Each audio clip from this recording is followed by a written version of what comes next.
بسم الله الرحمن الرحیم. دا یو نوم دی ستاسو د وړاندې ما په دې بورډ باندې لیکلی هم دی. اکثر ملګري د دې نوم باره کې تپوس کوي چې د دې نوم معنا څنګه ده او دا نوم تلفظ څنګه دی، دا څنګه ویل کېږي.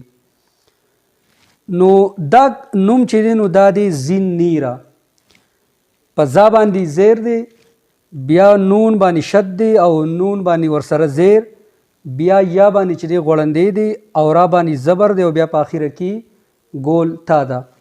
نو دا نوم ویل کېږي زین نیرا.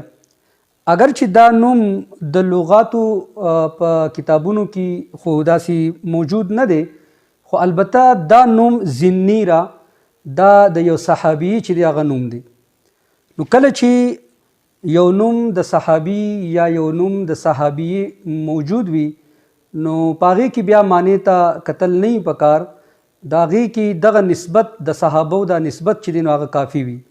ولی که بالفرض یو نوم د پیغمبر علیه السلام په صحابو کې یا د پیغمبر علیه السلام په صحابیات کې وي او پیغمبر علیه السلام هغه نوم چې دی نو بدل کړي نه وي، نو د هغې نه معلومیږي چې دغه نوم کې څه قباحت نشته دی او دغه نوم ښه دی.